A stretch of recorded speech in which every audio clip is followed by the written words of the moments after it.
ఈరోజు మనం నిజామాబాద్ జిల్లా నందిపేటలో జరిగిన ఒక కేసు గురించి మాట్లాడుకుందాం. ఇది వినడానికి ఒక సాధారణ క్రైమ్ స్టోరీలా మొదలైనా ఇందులో ఊహించని మలుపులు చాలా ఉన్నాయి. ఒక మహిళపై దాడి జరిగిందని వార్త వచ్చింది. ఇది నిజంగా జరిగిన దారుణమా లేక దీని వెనకాల మనం ఊహించని కథేమైనా నడుస్తోందా? ఈ విశ్లేషణలో అసలు విషయమేంటో చూద్దాం. సరే, అయితే కథలోకి వెళ్ళిపోదాం. అంతా ఒక సీరియస్ పోలీస్ కంప్లైంట్తో మొదలైంది. చూస్తున్నారు కదా, ఇది జనవరి 20, 2026న నందిపేట పోలీస్ స్టేషన్లో ఫైల్ అయిన అస్సలు ఫిర్యాదు కాపీ. ఇక్కడ్నుంచే ఈ కథ అధికారికంగా మొదలైందన్నమాట. ఈ కంప్లైంట్ ఇచ్చింది ప్రిప్పెర అంకిత. వయసు 34. నిజామాబాద్ జిల్లా నందిపేటలో ఉంటారు.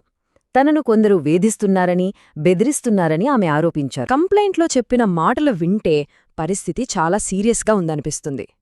వాళ్లు నన్ను బూతులు తిడుతూ బెదిరించారు, మెంటల్గా టార్చర్ చేశారు అని చెప్పింది. ఈ ఆరోపణలతో పోలీసులు వెంటనే కేసు నమోదు చేసుకున్నారు. కానీ కథ ఇక్కడితో ఆగిపోలేదు.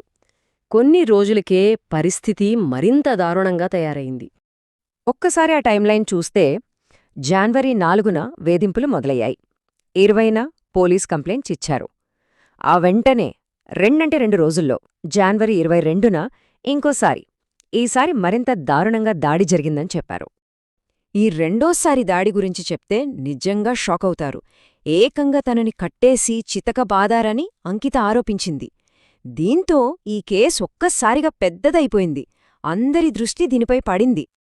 ఇలా ఒకదాని తర్వాత ఒకటి దాడులు జరుగుతుంటే పోలీసులు ఇక సీరియస్గా తీసుకుని పూర్తిస్థాయి దర్యాప్తు మొదలుపెట్టారు. మరి వాళ్ల ఇన్వెస్టిగేషన్లో ఏం బయటపడింది? ఇప్పుడు కథలో అసలు కీలకమైన ఘట్టం. పోలీసులు రంగంలోకి దిగారు. పోలీసులు చాలా పద్ధతిగా దర్యాప్తు చేశారు. ముందుగా అంకిత ఇంటి చుట్టుపక్కల ఉన్న సీసీటీవీ ఫుటేజ్ మొత్తం జల్లెడపట్టారు. ఆ తర్వాత ఆమె ఫోన్ కాల్ డేటాను విశ్లేషించారు. చివరగా ఈ కేసుతో సంబంధమున్న ప్రతి ఒక్కర్నీ పిలిచి విచారించారు. ఈ పక్కా దర్యాప్తే అసలు నిజాన్ని బయటపెట్టింది. ఇక్కడే కథ మొత్తం రివర్స్ అయ్యింది.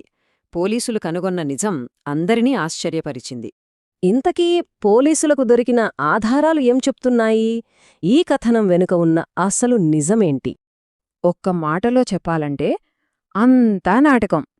అవును, పోలీసుల దర్యాప్తులో తేలిందేంటంటే బాధితురాలిగా అందరి ముందు డ్రామా ఆడిన ఆ అంకితనే ఈ మొత్తం కథకు మాస్టర్ మైండ్ అని. సరే, ఇదంతా నాటకమని తేలిపోయింది. కానీ అసలు ఎందుకు ఇంత పెద్ద స్కెచ్ వేయాల్సిన అవసరమేమొచ్చింది? దీని వెనుక అసలు మోటివేంటి? వాళ్ల లక్ష్యం చాలా సింపుల్.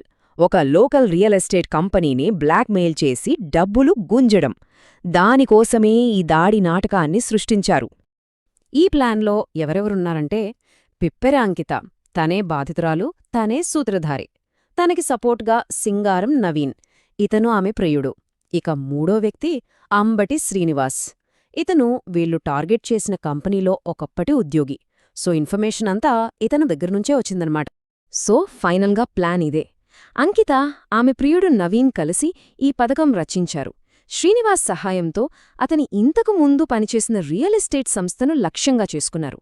వాళ్లను భయపెట్టి డబ్బులు లాగాలనేది స్కెచ్. కాని వాళ్ల ప్లాన్ ఎక్కువ రోజులు వర్కౌట్ అవ్వలేదు.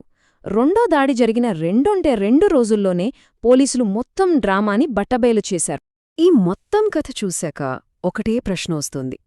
చట్టంతో ఆడుకోవాలని చూస్తే, దాన్ని మోసం చేయాలని ప్రయత్నిస్తే చివరికి నిజంగా గెలిచేది ఎవరు? ఆలోచించండి.